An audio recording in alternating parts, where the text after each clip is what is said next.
sini saya akan membahas tips agar para guru PAUD dan STAM mampu menyusun salah satu standar dari 8 standar administrasi sekolah yang ada dengan baik.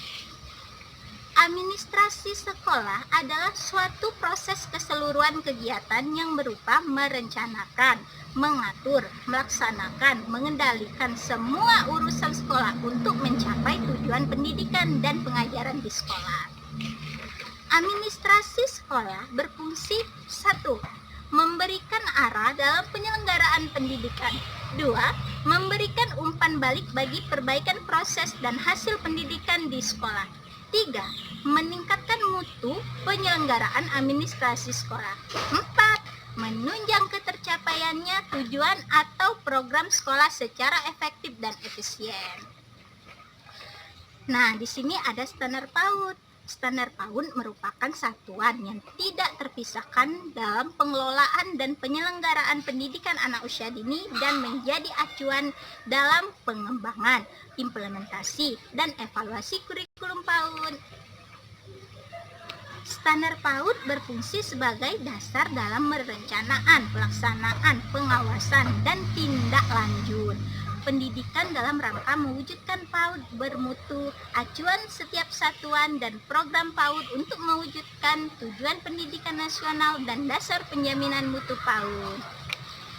Adapun tujuan standar PAUD adalah menjamin mutu pendidikan anak usia dini dalam rangka memberikan landasan untuk melakukan stimulan pendidikan dan membantu pertumbuhan dan perkembangan jasmani dan rohani sesuai dengan tingkat pencapaian perkembangan anak,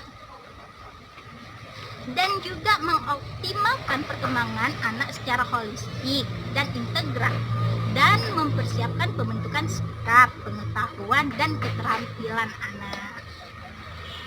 Ada 8 poin dalam standar PAUD, yaitu terdiri atas 1.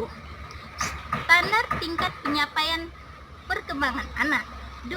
Standar isi. 3. Standar proses. 4. Standar penilaian. 5. Standar pendidik dan tenaga kependidikan. 6. Standar sarana dan prasarana. 7. Standar pengelolaan. 8. Standar pembiayaan. Itulah tadi 8 standar administrasi sekolah. Adapun tips agar guru PAUD dan STAM mampu menyusun salah satu standar dari 8 standar administrasi sekolah yang ada dengan baik, yaitu standar proses kali ini. Nah, standar proses itu adalah kriteria mengenai pelaksanaan pembelajaran pada satu kesatuan pendidikan untuk mencapai standar kompetensi kelulusan. Standar proses mencakup 5, yaitu yang pertama perencanaan, yang kedua pembelajaran, yang ketiga pelaksanaan pembelajaran, yang keempat evaluasi pembelajaran, dan yang kelima pengawasan pembelajaran.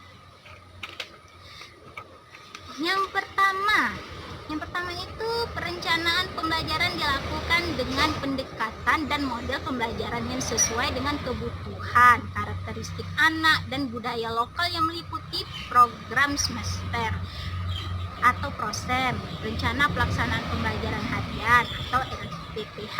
Perencanaan pembelajaran disusun oleh pendidik pada satuan atau program PAUD.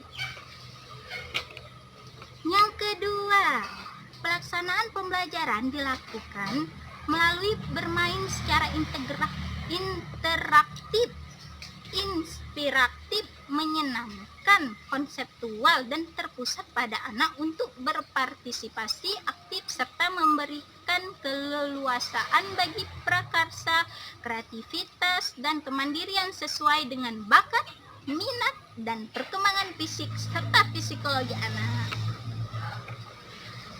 Pelaksanaan pembelajaran harus menerapkan prinsip kecukupan jumlah dan keragaman jenis bahan ajar serta alat permainan edukatif dengan peserta didik dan kecukupan waktu pelaksanaan pembelajarannya. Yang ketiga, pelaksanaan pembelajaran dilaksanakan berdasarkan rencana pelaksanaan pembelajaran harian. Pelaksanaan pembelajaran mencakup 1. Kegiatan pembukaan. 2. Kegiatan inti. 3. Kegiatan penutup. Yang keempat, evaluasi pembelajaran mencakup evaluasi proses dan hasil pembelajaran yang dilakukan oleh pendidik untuk menilai keterlaksanaan rencana pembelajaran. Dan yang terakhir, yang kelima. Nah, yang kelima ini yaitu pengawasan pembelajaran. Pengawasan pembelajaran itu merupakan proses penilaian dan pengarahan dalam perencanaan dan pelaksanaan pembelajaran. Pengawasan pembelajaran dilakukan dengan teknik supervisi pendidikan. Nah, adapun administrasi standar yaitu 1. Administrasi guru ada silabus, program tahunan, program semester, rincian minggu per hari efektif, RPP, jadwal pengajar, dokumen penilaian, lembar penilaian, sikap, program dan pelaksanaan remedial dan pengayaan, analisis penilaian, daya serap, dan agenda guru. Yang kedua, daftar buku teks, panduan guru, referensi. Yang ketiga, program dan pelaksanaan supervisi serta tindak lanjut. Yang keempat, buku kemajuan kelas. Nah,